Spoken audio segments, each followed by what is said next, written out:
Did this episode change the sympathy that you have for Allison? Yes, Yeah. but that is hedged, right? Because one of the big issues that I have with last week and this week and pretty much the show's overall arc now is that we absolutely know that Allison's position is mistaken. It's like that is the big thing that I think undercuts her validity as a character and makes it harder to sympathize with her as far as what she wants to happen with the succession, because we know she's wrong. She wanted this because she thinks she's doing the right thing, and now she has to deal with all of these consequences for something that she didn't intend to be wrong. It's one of those storylines like in an episode of a TV show where you're just like, oh, God damn it. I already know that this is all just like a dramatic irony thing. We all know what should be happening, but here's what is happening. I just want this to be done so we can go to the next season. Yeah. Well, that's what's so frustrating is that you sympathize with Allison because she doesn't know that she's wrong. She has no way of knowing that. And so she is just trying to do what she thinks is right, even though you can tell she doesn't think Aegon would be a good king, because she's terrified of her son and knows he doesn't want it. But she thinks, well, this is what my husband, the king, said, so I'm going to honor that because what else do I have except my family? And so she just tries to, like, it's her fight and her desires are totally understandable. But it's not like she like just hates Rhaenyra and is like, I want my family to be on the throne. I mean, she kind of does, but this is also what she secretly wanted for 20 years. But now you're right. But now she's faced with that.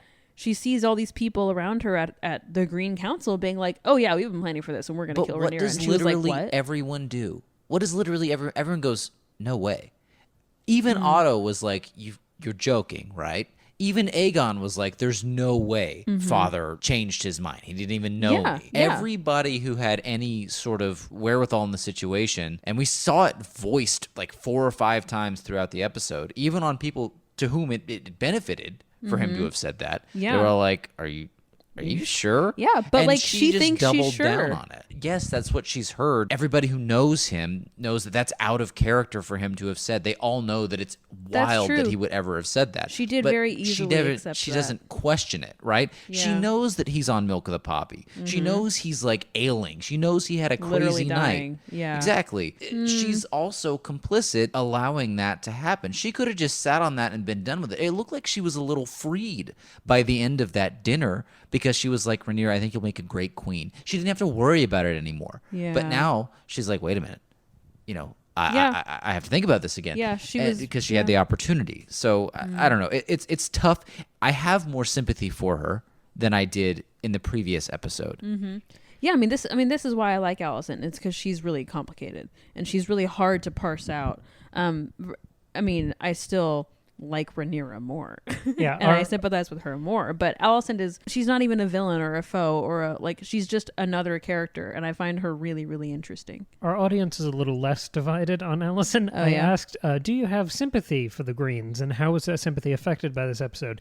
76% have less sympathy for her after this episode. Well, did you say Allison or the Greens? The Greens, but she's the Green. But then there's also Otto and I Kristen had a tough time answering that question. I had a very, very tough time answering that question because for Alicent, it is increased. For Aemond, it is increased. For Aegon, honestly, a little bit of an increase in sympathy that I feel for him, despite the child cockfighting. Yeah.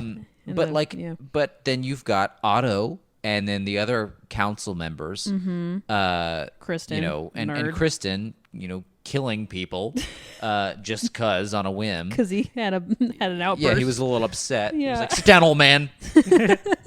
But generally, it's tough because there is a significant number of them that I absolutely hate. Otto can go burn in hell. Larys can burn in hell. It's complicated. It's more complicated than saying the Greens are better or worse. But versus Daemon and Rhaenyra, who are perfect angels and can do no wrong. I'm just saying. But I think we are glossing over the fact that Daemon is a little unhinged. Nah. It makes him better. I agree. He's I agree. He's much more heroic now, but he still does crazy shit. But I love it. I want to talk about Aemond. Sure. This was a good episode for him, this helped to humanize him, because I was really worried that after last episode they were just going to use him as this like boogeyman character. Yeah. Ooh, he's Joffrey, but bigger. Yeah, but no, I mean, different from Joffrey. Just as in like unhinged psycho, More British, young blonde kid. Yeah, but motivated. Yeah, but motivated, right? Like he was going to be. I was worried that he was just going to be determined and be this like force of nature and a plot device, sort of like Daemon has been used on Rhaenyra's side. We got to see that he's seen this like horror in the past, and like they have a history. She's like, you've grown or whatever, and we get to see that, you know, him talking about how he's studied for the role, he's like trained for it, he really wants to be king, and I don't honestly get the sense that he would be horrible at it either. You know, his emotion no honestly, his emotions in the last dinner were, you know, he lost his eye and they were mean to him about the pig. It's understandable that he would have an outburst. He's still like between 17 and 20. Yeah. Right? He's still going to have crazy shit like that. I mean, for a Targaryen king, yeah, he'd probably be pretty good. Exactly. But and you know, there's the parallel between he and Daemon where like he's out running around in Flea Bottom and he tosses up his hood, parading around like his uncle. We saw it was a fun parallel with that in Rhaenys too. Apparently all you need to be in disguise is a hood. Yeah, that's all you need in this world. The way that he fought Aegon but didn't honestly hurt him or whatever, right? You know, despite the fact that he doesn't want him to have the throne, right? You know, there's that sort of honor bound element like we've seen from Rhaenys. That might be one of the benefits of slowing down for just a couple characters. I totally agree. You get to humanize people like Aemond. Because we've had, I mean, a couple episodes in a row of like someone had a new kid, new generation, new kids. To the point that we don't know any of their names. No, I only know the older ones. There was a guy named Carl a couple episodes ago, and there's one named Luke with a Q. Yeah, Carl was I think he was he was Laenor's paramour. Yeah, right. But now that we're settling in, we can choose a few to become like future, you know, lead characters. Right. And as much as I agree, Aemond was given room to shine, I feel like we also got reintroduced to Aegon. Yes. And that was sort of different. With Aemond, we got to see him in his quiet moments, those things that weren't allowed for with the greatest hits pacing. But for Aegon, we got this different narrative tactic where we defined him in absentia. We got to see, I mean, the first 20 minutes of this episode was people looking They're for just trying Aegon. to find him, yeah. So we get to see him without seeing him. We see how people talk about him, his reputation, his perception. It reminded me a lot of the classic books you have to read in high school, like Hemingway or Fitzgerald, how they'll introduce characters with like one really funky character trait or a little quirk that they have, and then you get to know them. And in this case, the quirk that we know about Aegon is that he's a rapist. And that. Now... He's just a quirky guy. Yeah, but like almost... in the same way we know Aemond is crazy, or that's what we thought. He was the big, insane, like anime villain boogeyman. Yeah. The way we get Aegon in this chapter, seeing his pathetic reputation and the total disdain people have from him, it totally complicates that characterization in, as evil as his actions are, in such a human way. Like turning this guy from a caricature to a political football. He becomes the most important person in the realm.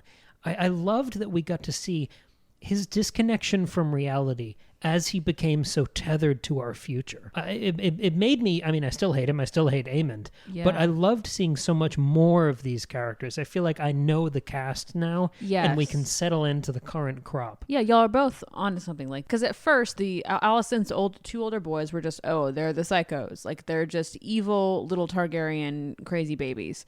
And now, like, you see them as people, and they're horrible. But you see them the way you see someone like Tywin, Littlefinger, or, you know, people who are doing bad things. But you see them as people. How horrible is Aemond really, though? I don't know. I don't get good vibes from him. He scares me. But that's I agree that he's got this scary like image, and they really did a good job of doing that in episode 8, making with his crazy eye. He's so angry and bitter about his position that I'm afraid of what he'll do about it. But also, we haven't seen him. I mean, we don't have any evidence of him raping people the way that Aegon we hate has. him because because of that one scene in the cave when he was a kid, when he got the dragon, how horrible he was to those little girls, and the fight with Rhaenyra's kids. You're totally right. Like, we don't know anything about him as an adult. But I love getting new hallmark moments with these characters. As much as we've heard about Aegon and all of his actions and his futures and whatever, him spitting in his brother's one remaining eye is now the only thing I think of with his character. Sure. Like, that is gold from a character point of view, from a narrative, a storytelling point of view. Yeah, It's just great. fascinating. I know their entire relationship now.